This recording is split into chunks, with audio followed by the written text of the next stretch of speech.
Boa noite, meus irmãos, meus amigos. Muito boa noite. Sejam todos bem-vindos mais uma vez. Todos que já são da casa e principalmente aqueles que estão chegando agora, se sintam aí acolhidos, abraçados por todos nós. Bom, eu tenho alguns recados para passar para vocês. Dizer primeiramente que nós estamos com duas campanhas. A campanha do Bazar Fraterno. Quem tiver roupa em casa já, que ainda esteja em boas condições de uso, sapato, e queira doar, nós estamos recebendo, tá? Então, quem puder trazer esse tipo de doação, é só trazer aqui nos domingos à noite e deixar ali na secretaria junto com a Fabiane. Outra campanha que a gente está tendo também é a campanha do Alimento Fraterno. Quem puder também doar alimentos não perecíveis, a gente tem bem na entrada ali da casa uma cesta, onde vocês podem deixar ali a doação de vocês, tá? Então, a gente agradece muito se vocês ou quem puder colaborar. Nós queríamos divulgar hoje um curso gratuito que será concedido pela SERF, um curso de gestão financeira, para aqueles que tenham interesse em participar, tanto pessoa física quanto jurídica. Nós vamos enviar nos grupos o link, né, para quem tiver interesse, se manifestar ali, fazer um contato, né, entrar no link, fazer a inscrição. Não está definido ainda o dia, nem a hora, mas é necessário que vocês façam aí essa manifestação de vocês, tá? Então, para quem deseja aí se aprimorar ou ter um controle melhor das suas finanças, né? Seja pessoa física ou jurídica, é só acessar esse link, tá? O curso é gratuito e todos serão muito bem-vindos. Bom, hoje a lição que a gente vai ler é a lição 126 do livro Vida Feliz, de Joana de Ângeles, psicografia do Divaldo. A lição 126 diz o seguinte: um pouco de silêncio interior fartear muito bem. A azáfama desgastante, as preocupações contínuas, os sobressaltos diminuem as resistências morais. Indispensável que te reserves tempo emocional para o teu refazimento, o teu silêncio interior. Ora sem palavras e acalma-te, deixando as ideias fluírem com espontaneidade, recompondo as paisagens emocional e nervosa, a fim de prosseguires na luta. Nesses instantes, encontra-te contigo mesmo e experimenta o júbilo de te amares, cuidando de ti e renovando-te, a fim de que nenhum mal permaneça contigo. O silêncio nos traz essa reflexão íntima e ele é imprescindível para que a gente possa nos mantermos em paz e asserenados. Então, convido a todos, nesse instante, para fazermos nossa oração. Mestre Jesus, nosso irmão maior, nosso modelo, nosso guia, aqui estamos reunidos em teu nome, Mestre amado, rogando as suas energias amorosas e que possamos ter um bom entendimento das lições que forem aqui explanadas nessa noite. Pedimos que permaneça conosco nesses instantes e principalmente depois que sairmos daqui, buscando colocar em prática todas as lições que aqui aprendemos. Abençoa nossos palestrantes da noite, que eles possam ser inspirados na passagem correta, né, nos ensinamentos da maneira correta, e que possamos ser iluminados sempre por essa paz íntima e seu amor infindável. Muito obrigada, Jesus amigo. Fica conosco hoje e sempre. Que assim seja. Bom, a palestra então de hoje vai ser com o nosso amigo Denir, a Ana Caroline, a Carol. O tema é Maneira de Orar, Felicidade que a Prece Proporciona.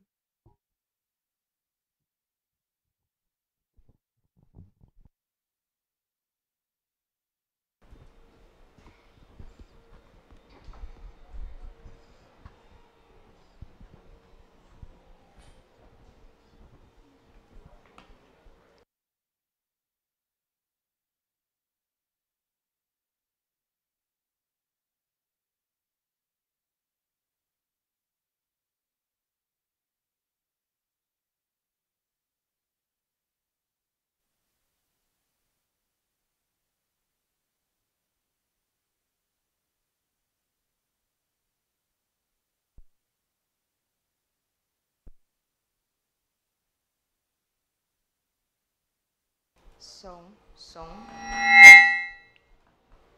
Testando, som. Oi.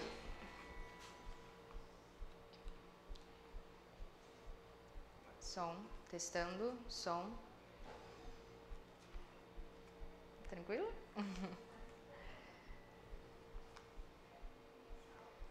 Som. Então,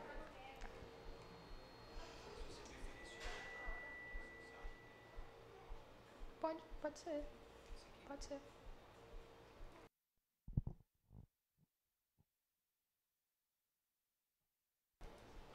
Então tá.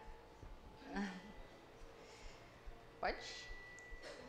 Boa noite a todos. Sejam muito bem-vindos. Aqueles que chegam pela primeira vez hoje na nossa casa, sintam-se acolhidos. E aqueles também que nos escutam via internet. Os estudos da noite são baseados no livro O Evangelho segundo o Espiritismo e fecham o capítulo 27, Pedi e Obtereis, no item 22, que será apresentado por mim, e o 23 pelo Denir. A gente desde já convida todos a acessarem o canal no YouTube da nossa casa para aprofundar os estudos e os demais conteúdos desse capítulo.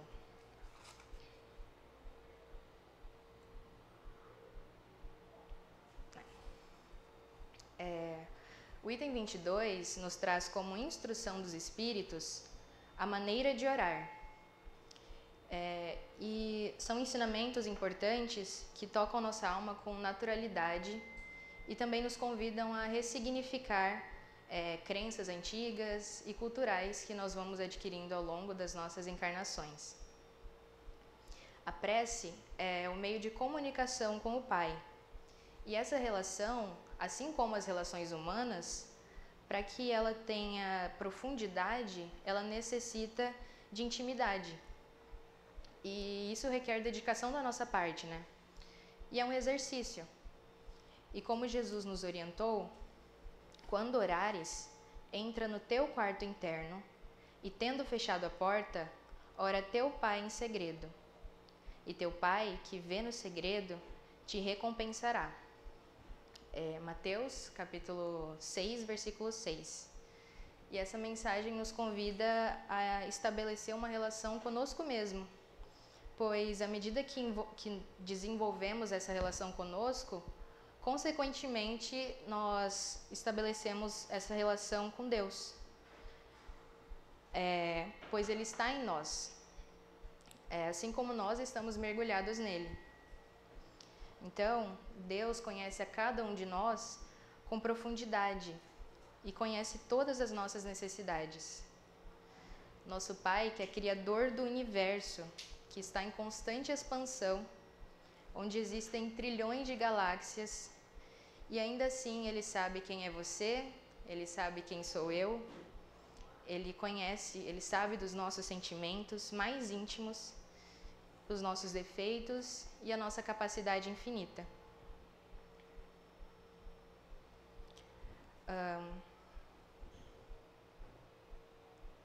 Acho que está com o slide errado aqui, o próximo. Deixa eu ver se tem aqui.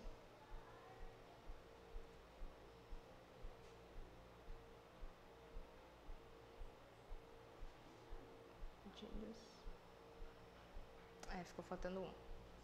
Mas não tem problema, eu vou só ler e pegar aqui, peraí.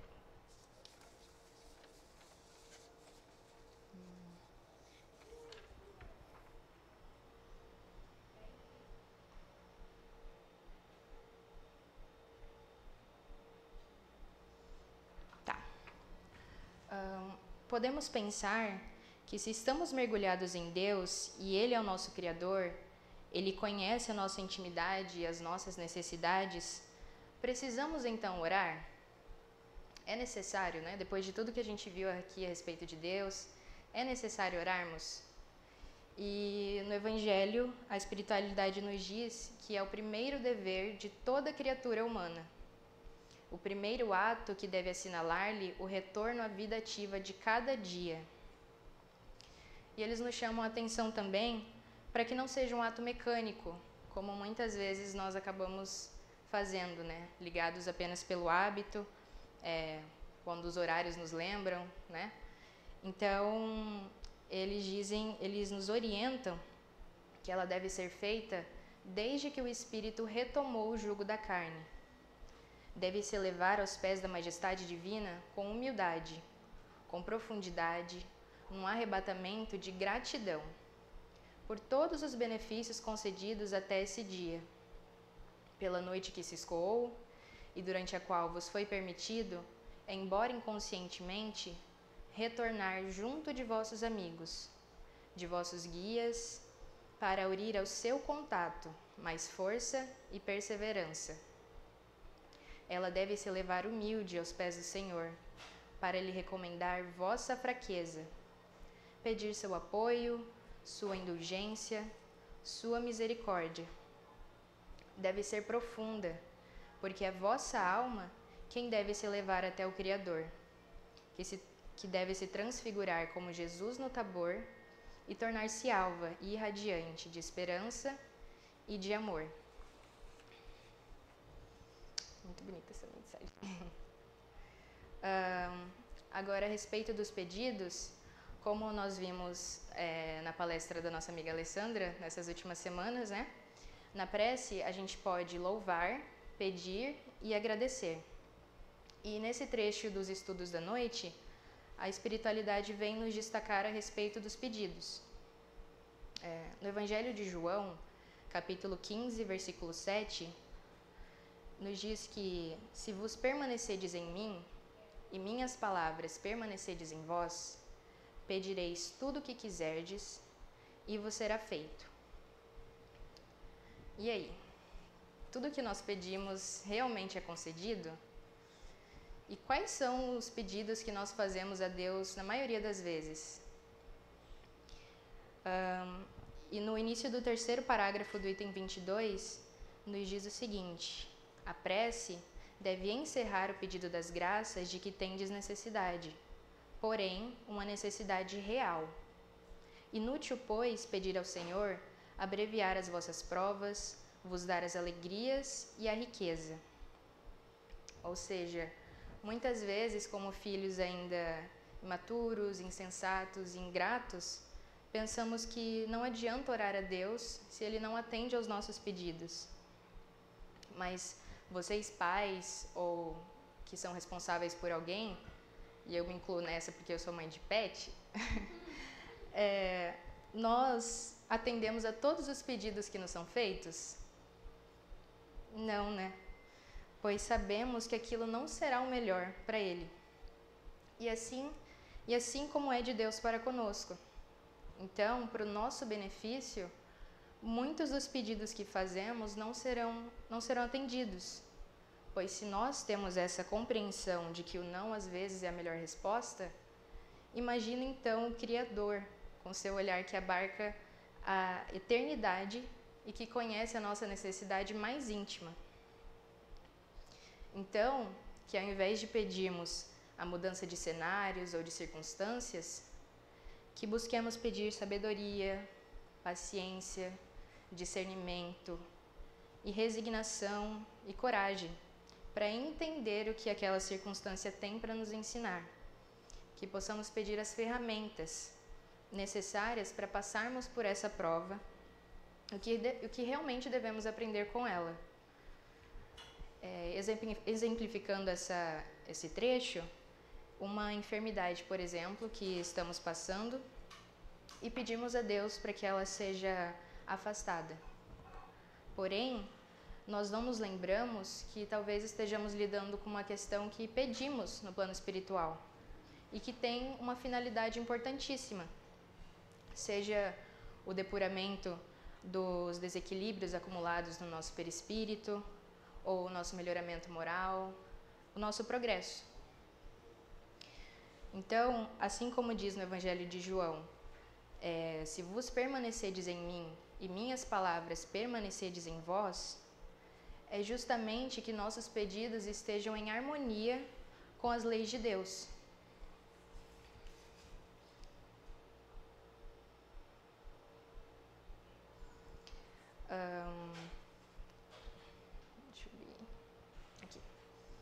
E em que momento orar?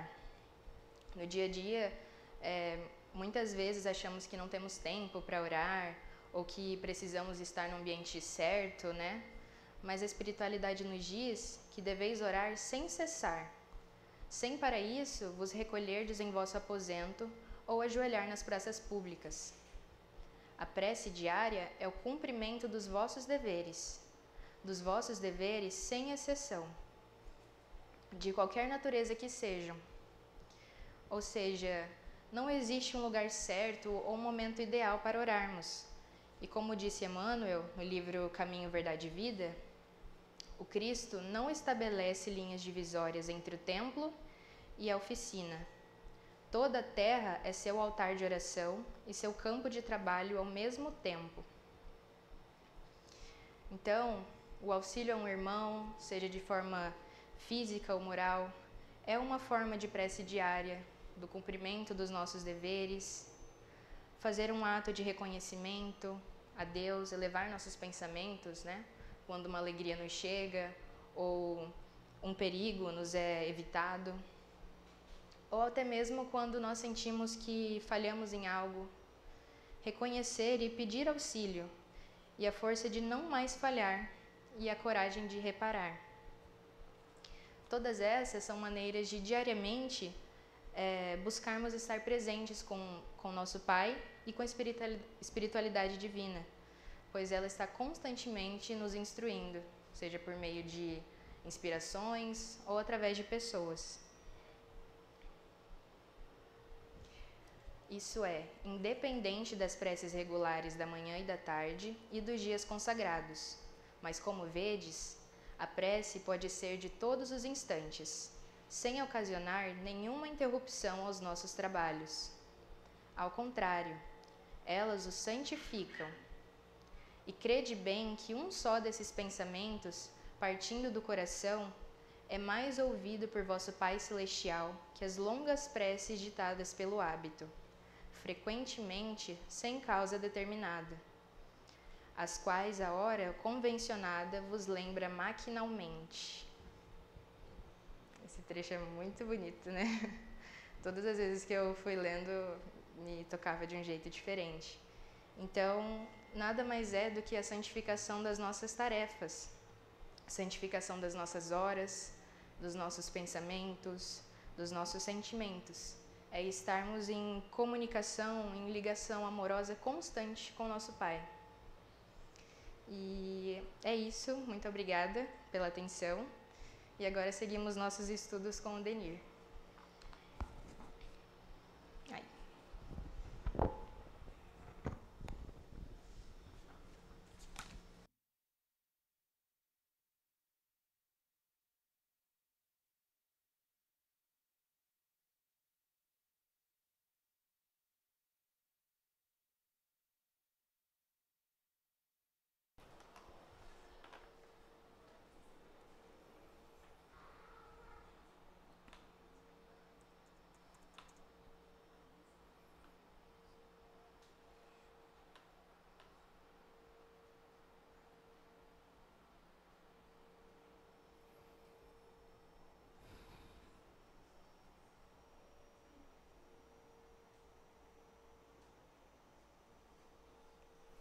Alô, teste.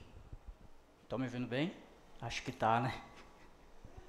Até eu estou... Opa, caiu. Vamos lá? Aí, ok. Boa noite, pessoal. Tudo bem com vocês? Deixa eu fazer uma pergunta aqui que vai tocar um pouco no íntimo de cada um. Não precisa responder.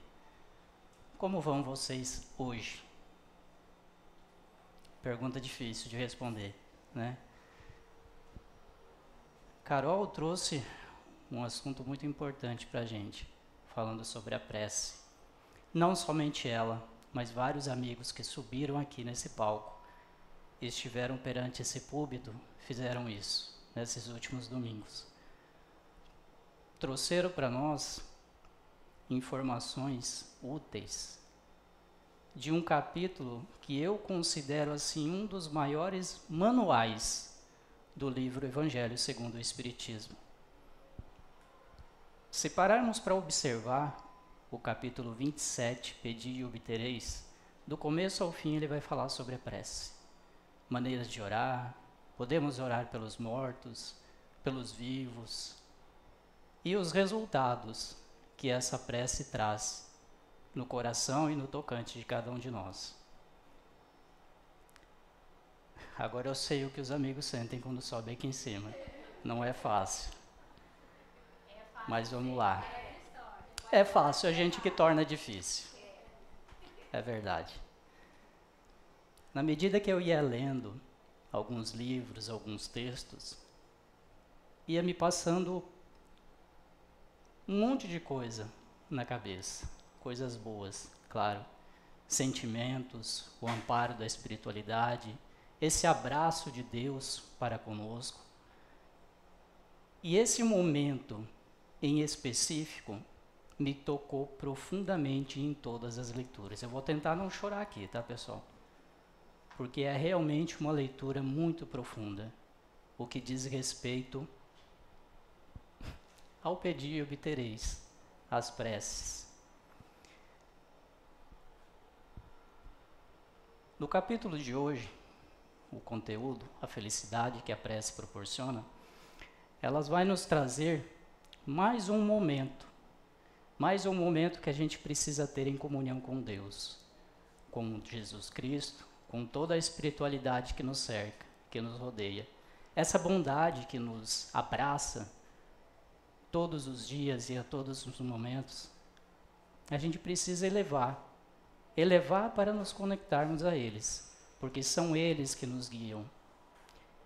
Então, estar conectado com Deus, com Jesus e com todos esses amigos à nossa volta é de uma profundidade, de um sentimento, de uma sensação tão grande que só quem sente, que só quem está ali é capaz de imaginar tamanha força, tamanha proteção, tamanha divindade do nosso Divino Pai Eterno. Carol trouxe um detalhe aqui muito importante em relação à paternidade celeste. Quem é Deus em nossas vidas? Já imaginaram se Deus desse para nós tudo o que pedíssemos? Que aprendizado teríamos? Eu peço um carro, ele me dá um carro. Eu peço uma casa, ele me dá uma casa. Eu peço um filho inteligente, genial e pronto. Seria muito fácil, né? Obrigado, Simone. Licença, viu, pessoal? Tremendo um pouquinho aqui, mas faz parte. Mas Deus, Ele não é um pai que dá, que doa, que presenteia. Deus, Ele é um pai que educa, que ensina. Então, às vezes, quando fazemos solicitações dele e ele não nos atende, não ficamos bravos com ele. Muito pelo contrário, ficamos agradecidos. Porque ele vai colocar em nossos caminhos mecanismos para a gente chegar até a realização de um sonho, de um desejo.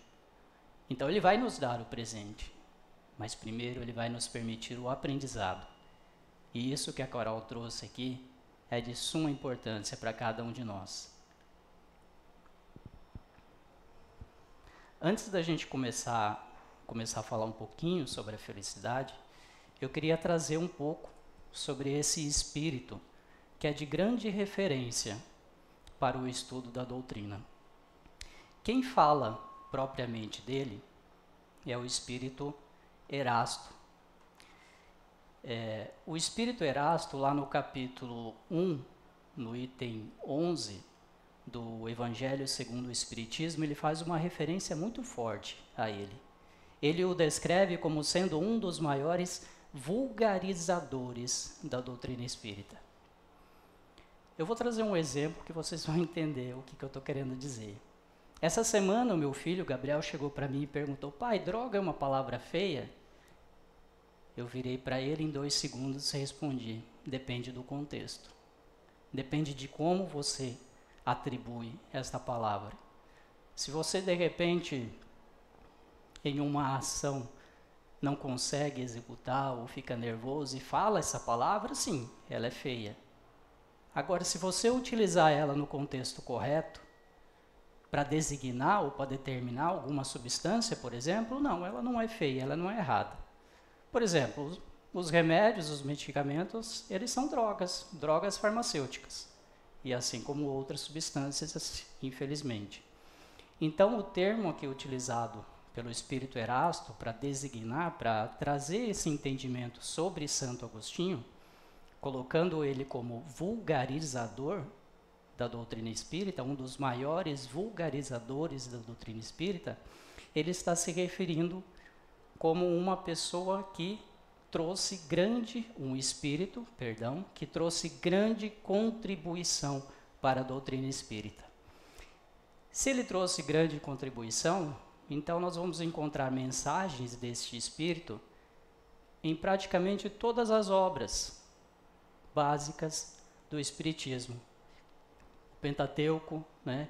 Nós temos aí as 5 edições, o Livro dos Espíritos, o Livro dos Médiuns, o Evangelho segundo o Espiritismo, o Céu e o Inferno e a Gênese.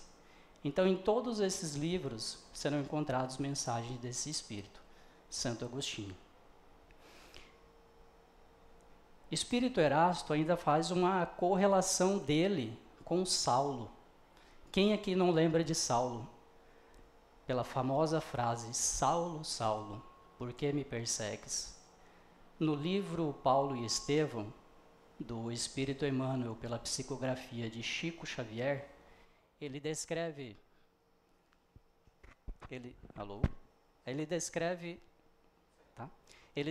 Saulo como sendo o orgulhoso perseguidor de todos os cristãos que trabalhavam na seara do Cristo. E após ouvir as palavras, Saulo, Saulo, por que me persegues?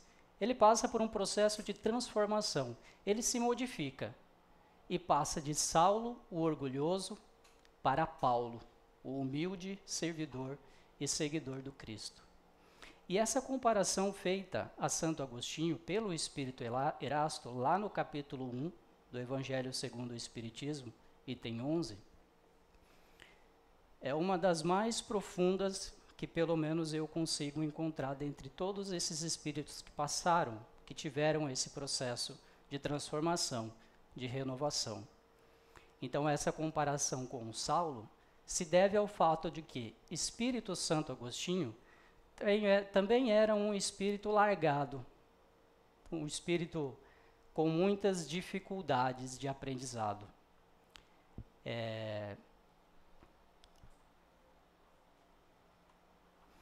Ele também trazia em seu íntimo, né, muitas perdições com o mundo terreno. A bebedeira, o álcool, o sexo desregado. Então tudo isso fazia de Santo Agostinho, antes de assim ser classificado, um espírito, digamos assim, perdido no mundo. Muitos chamados ele ouviu. Nem todos ele entendeu, mas um, em específico, chamou muito a atenção dele, que o fez transformar. No livro Confissões, é uma autobiografia do próprio Santo Agostinho, o seu momento de modificação e renovação aconteceu no momento em que ele estava desolado, completamente triste, abatido, perdido, se sentindo abandonado. E sob a sombra de uma figueira, ele se senta e, orando a Deus em prantos, ele pede, Pai, o que queres de mim? Como eu posso te seguir? O que eu posso fazer para te acompanhar? Eu não estou conseguindo entender a sua mensagem para mim. E neste momento de súplica, de desespero, de prantos e lágrimas, ao longe, em uma casinha, muito bem distante, ele ouve algumas crianças cantando. Eu não vou cantar aqui porque eu tenho respeito ao ouvido de vocês, tá? Então eu não vou fazer isso. Mas essa mensagem, a música dessa mensagem é uma passagem que está muito próximo à carta aos Romanos, capítulo 13, versículos 13 e 14, que diz o seguinte, que fala sobre a castidade, dizendo, então, comportemo-nos com decência, como quem age à luz do dia, não em orgias e bebedeiras, não em imoralidade sexual e depravação, não em desavenças e inveja. Pelo contrário, revistam-se do Senhor Jesus Cristo e não fiquem premeditando como satisfazer os desejos da carne. Nessa passagem ditada por Santo Agostinho, no seu livro Confissões, trouxe ele o sentimento e a resposta que ele esperava, que ele buscava para a sua mortificação. Então, num momento de súplica, de dificuldade, ele orou e pediu a Deus e foi atendido com esta resposta. E a partir dela, ele se dedicou ao cristianismo e assim se tornou, foi chamado de Santo Agostinho. Mas para vocês entenderem bem a história, eu convido os amigos a lerem o livro Confissões de Santo Agostinho, a autobiografia dele.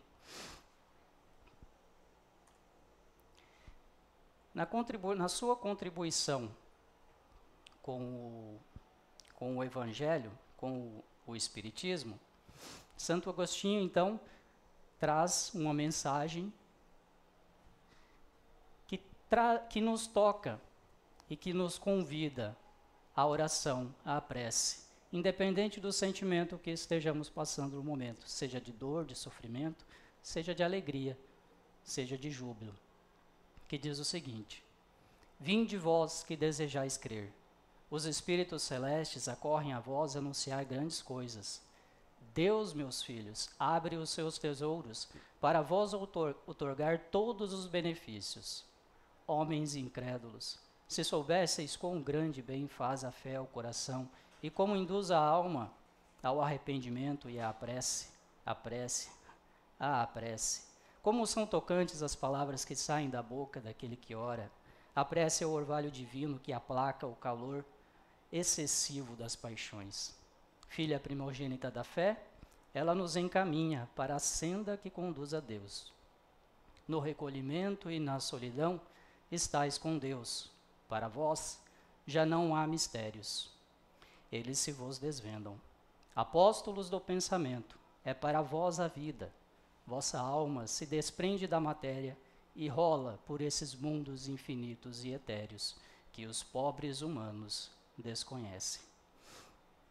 Poético, né? Nesse primeiro trecho da mensagem de Santo Agostinho, ele inicia com um convite bem amoroso, né? Vinde vós que desejais crer. E esse chamado, com o tocante a crer, esta não é uma única existência.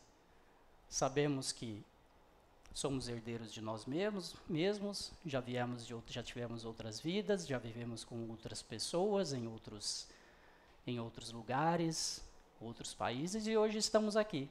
E como um amigo de casa bem costuma dizer, hoje nós somos a melhor versão de nós mesmos. Hoje nós somos melhor que fomos ontem, ou em qualquer outra vida existencial. Então nós devemos nos apegar a isso para buscar sempre o nosso melhoramento e o nosso conforto com Deus, com Jesus e todos esses espíritos amigos que nos cercam, que estão aqui dispostos a nos auxiliar, a nos ajudar. Mas nós precisamos também recorrer a eles. Não simplesmente eles vão nos empurrar, mas eles vão nos ajudar conforme peçamos a eles. Nesse mesmo trecho, ele ainda denota que um dos mecanismos, ferramenta principal para a nossa união, demonstração de fé, é a prece, cuja comparação com o orvalho divino nos vem lembrar da bênção de Deus para conosco. A prece é o maior ato de fé que nos coloca em comunhão a Deus, Jesus e toda a espiritualidade que nos rodeia, fazendo bem não só a quem ora, mas também para aqueles que recebem, e os espíritos endurecidos que ainda insistem em nos chamar de inimigos. É como acender uma chama, uma fagulha, uma faísca no coração de cada um de nós. Então a prece, quando ela é bem feita, quando ela é bem sentida, quando ela é bem produzida, dentro do nosso íntimo, no nosso recolhimento, como a nossa amiga Ana bem acabou de trazer aqui, ela nos renovará, ela nos trará bem-estar e nos fará espíritos melhores, pessoas melhores, porque é esse o nosso intuito aqui na Terra, aprender.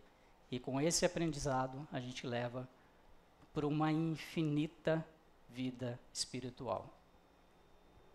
No segundo trecho e último da mensagem de Santo Agostinho, ele diz o seguinte: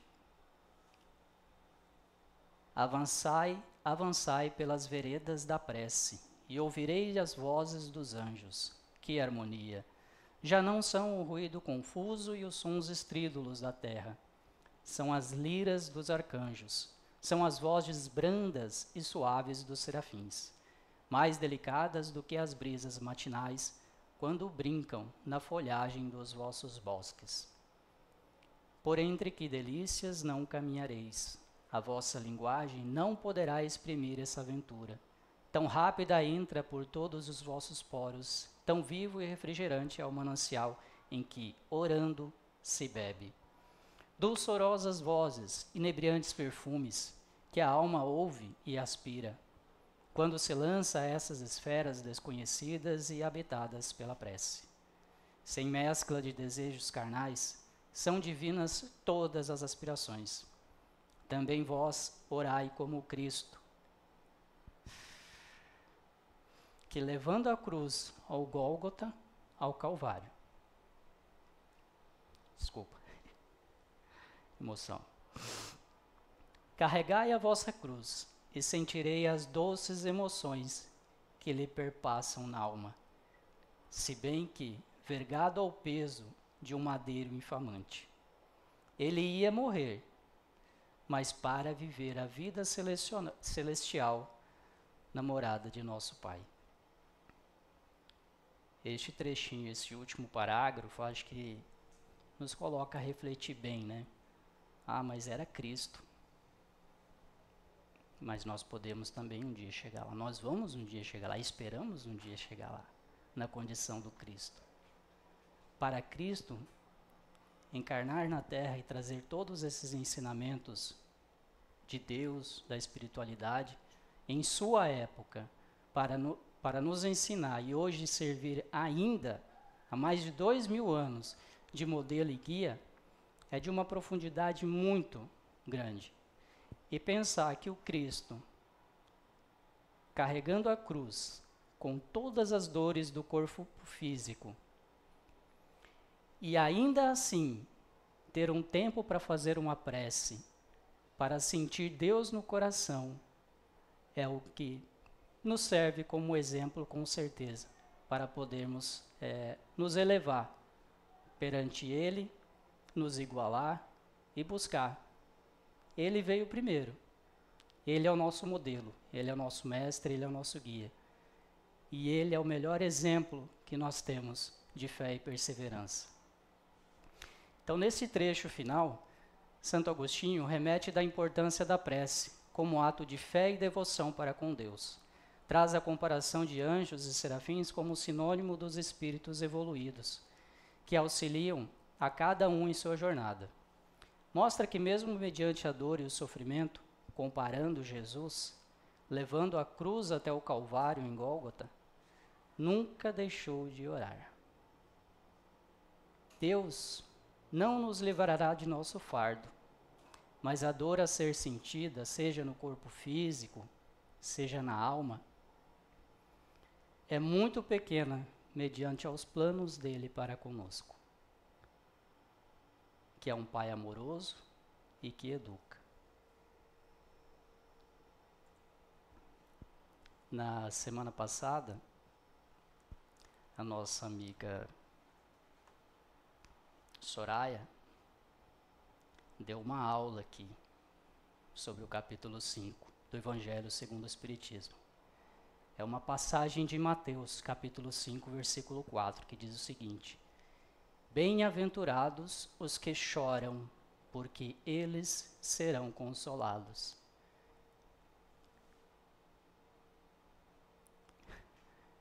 Quando a gente para estudar algumas coisas, a gente não tem ideia, simplesmente na leitura, da dimensão que estas palavras significam. E trazendo isso, semana passada, Soraya não só nos lembra da prece nos momentos de dores e de súplica, mas também nos momentos alegres, nos momentos felizes, de agradecimento. Então, bem-aventurados os que choram, porque eles serão consolados. Isso é para nós, é para todos nós. Quem aqui num momento, não precisa responder, tá, pessoal? Fica aí no segredinho nosso, no íntimo. Quem num momento de súplica ou de felicidade extrema não baixou a cabeça, olhou para dentro de si, de olhos fechados, e disse: Meu Deus, muito obrigado. Ou, meu Deus, me ajuda, sozinho eu não consigo. Então, quem nunca fez esse momento consigo mesmo? Então, eu acredito que no tocante dessas palavras ditas por Mateus, traz uma grande revelação para todos nós. Somos amparados o tempo todo. E essa busca incessante devemos fazer todos os dias, todos os momentos de nossas vidas. Esquecemos, às vezes, com certeza, mas no tocante ao lembrar, nos recolhemos ao nosso íntimo e fazemos aquele momento de conexão, de comunhão com Deus. E Santo Agostinho também faz uma referência a esta passagem de Mateus, lá no capítulo 5 também do Evangelho, dizendo o seguinte: ele modifica um pouco as palavras, mas traz o mesmo sentido, de uma forma mais completa, eu posso dizer assim. De todos os que sofrem e choram, alegres estejam suas almas, porque Deus as acumulará de bem-aventuranças. Então essa busca, essa resposta da espiritualidade amiga de Deus, a gente vai ter com a prece. Então no momento de dor, aquela prece bem sentida vai trazer ali um refrigério para a nossa alma. Quem nunca sentiu uma melhora após um momento de desolação? Então esses momentos, eles trazem para nós grande felicidade, principalmente nos momentos mais difíceis. Uma outra passagem que eu achei bem pertinente, achei bem linda mesmo, vou colocar assim, é de Emmanuel. No livro Escrínio de Luz, psicografia de Chico Xavier, no item prece, dentre todas as palavras que Emmanuel traz, o que mais chama atenção no texto, pelo menos na minha opinião, é a seguinte: cultive a prece com a mesma persistência a que te induzes na procura da água para a sede e do pão para a fome do corpo. A ciência nos traz que o corpo físico, ele pode viver até 30 dias sem alimento sólido e 4 dias sem água. Pouquinho? Eu não vou fazer o teste, eu não vou me arriscar a fazer o teste. Então esse é chamado de Emmanuel para conosco, para trazer essa importância da prece. Então, da mesma ansiedade que a gente procura o alimento para nos satisfazer fisicamente, procuremos também a prece para nos satisfazer espiritualmente.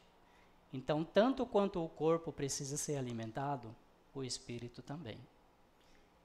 E esse alimento, essa boa carga de energia que necessitamos para abastecer este ser que está dentro dessa casca e de cada um de nós, é a prece.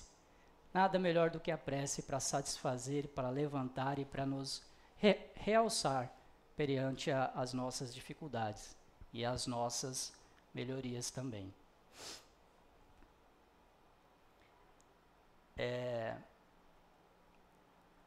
Um dia um amigo aqui da casa falou o seguinte, eu achei até pertinente trazer também esse exemplo.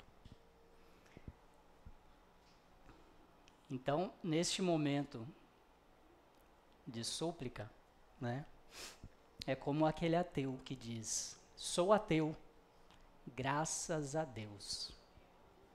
Então, mesmo não acreditando, né, não tendo essa fé tão aflorada quanto nós, às vezes, a maioria de nós tem a necessidade de ter, o próprio ateu também tem a dele.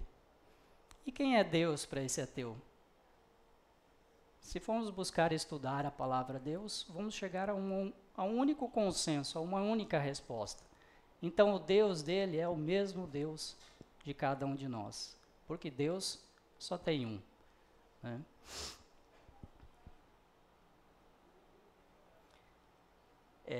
Bom, estamos nos encaminhando para o encerramento e eu quero trazer uma passagem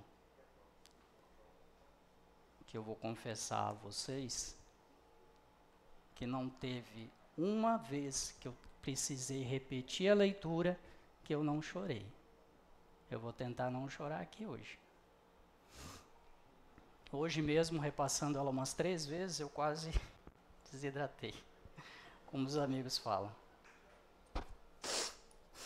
De tamanha profundeza que é ela.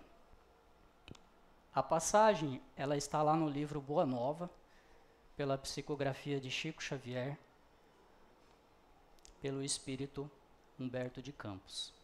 É o item que fala de Maria. Eu convido os amigos a fazerem a leitura desse livro.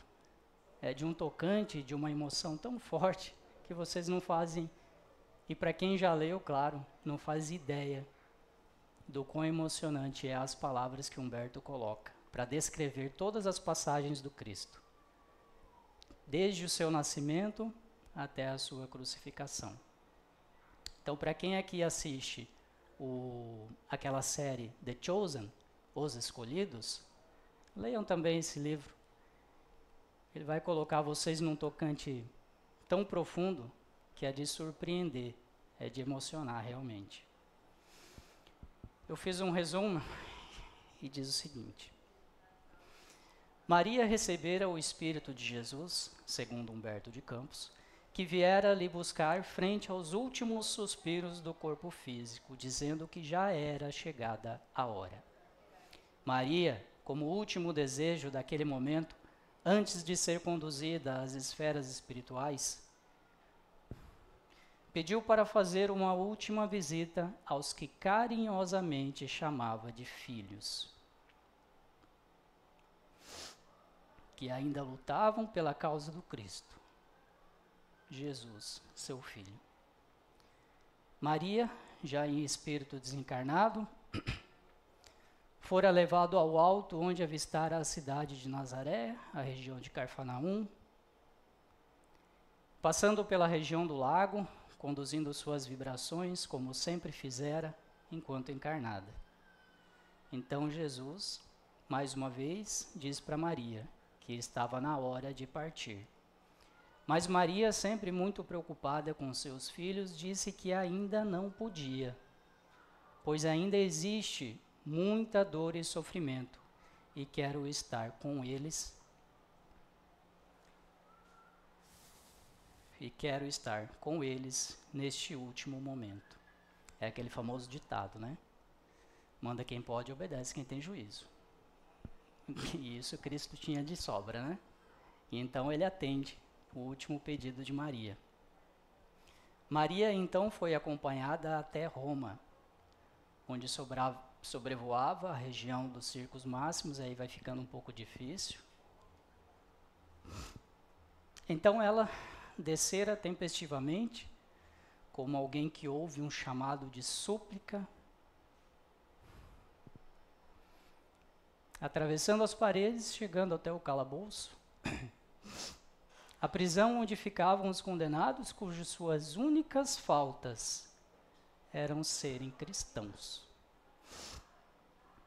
Maria, ali naquele ambiente desolador, frio e escuro, se aproxima de uma jovem e sussurra em seu ouvido palavras carinhosas de bom ânimo e esperança, como uma mãe que conforta seu filho, que ralou o joelho e diz: crê, crê no nome do meu filho.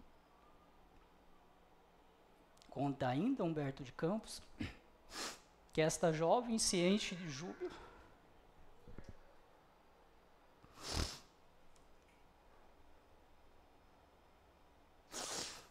e, tomada por uma influência irresistível, começa a cantar, dando graças e louvores ao Cristo. Todos os prisioneiros ali presentes se sentem envolvidos pelas energias benfazejas de Maria e igualmente começam a cantar, em nome do Cristo, ecoando por todos os cantos de Roma. Os romanos, a plateia que ali estava, para se comprazerem com a dor e o sofrimento, gritos angustiantes e cenas tenebrosas, de repente se deparam com pessoas entrando à arena, cantando Hosana. Hosana, que quer dizer glória a Deus. Maria, então, havia cumprido sua missão e é levada ao mundo espiritual, onde dá continuidade dos seus trabalhos de mãe, mulher, mas acima de tudo, espírito de luz, serva do Senhor.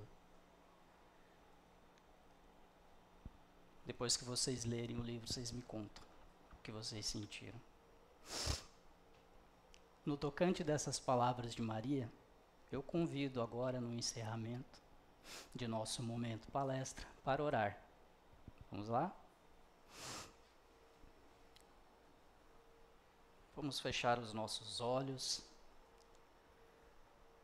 abrir os nossos corações, nos conectar com essa espiritualidade que está à nossa volta, nos auxiliando, derramando suas energias sobre nós.